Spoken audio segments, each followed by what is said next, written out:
My thoughts always turn to faith,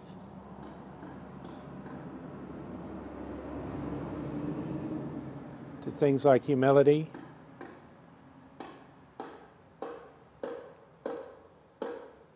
to the little joys. Somebody's pounding on something in the background. um,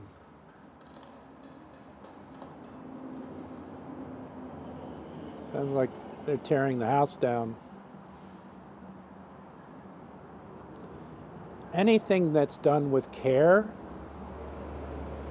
takes time. It takes time to learn how to play the piano. It takes time to read a book. It takes time to read a great book, to write a great book. And if you regard time as your enemy, you must be friendly with time. Be very friendly with time. I can remember times when I was more younger and more immature. And I was thinking, oh my God, how long is this? The first thing you think is, how long is this going to take? Instead of, oh, I get an opportunity to be with this. And it doesn't matter how long it takes. It doesn't matter. What matters is you're engaged in something you love. And if it takes 1 hour, 2 hours, 5 hours, and if you're busy trying to get to the end of the 5 hours,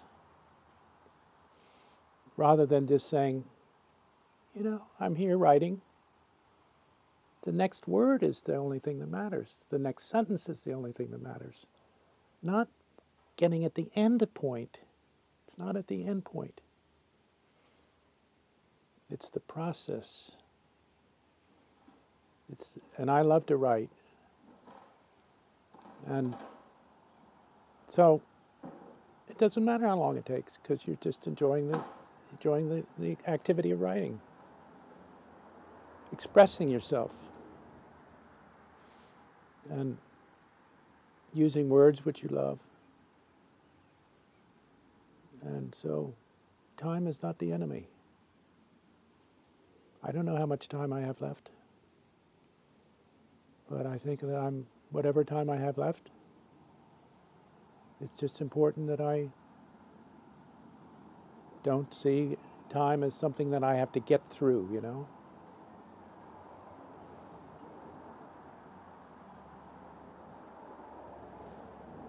Whenever if you have a pet, is it okay? If you have a pet, if you have a new relationship, if you have anything that's new,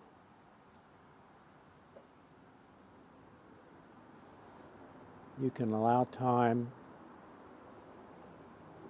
to take its course and see how something unfolds.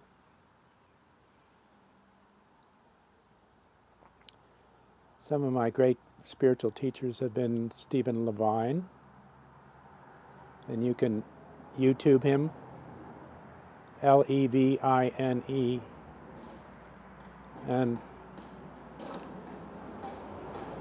I met Stephen Levine. He's a spiritual teacher, and I met him in about 1982,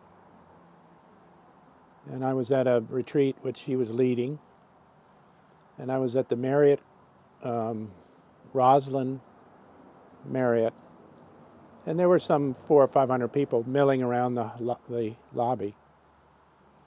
And he came out, and I made it a point to come out and meet him and introduce myself. And we spent probably 4 or 5 minutes chatting. And there was a lot of commotion because people were moving around.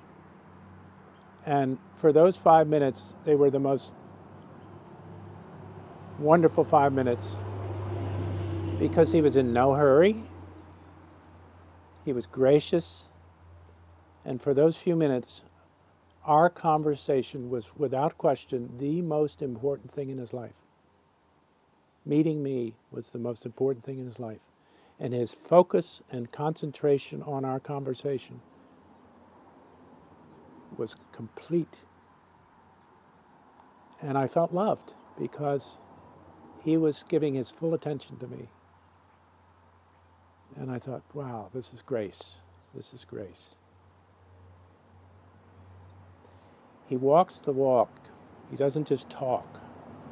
It wasn't about the words that we exchanged. I can't even remember exactly what we said. But he was so fully concentrated.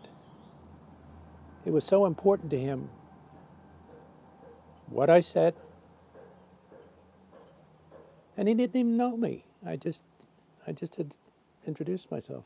So he didn't even know me. There was nothing that he needed to do that I better do this because I'm this great spiritual teacher. There was nothing about that. Humility, such humility. And I will never forget that experience.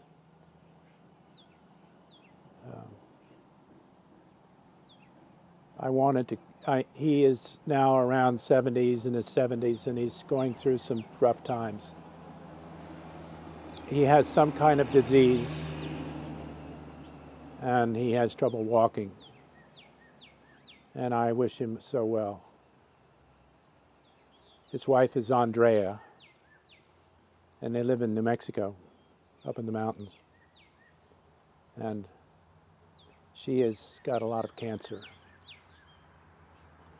So I wish them well.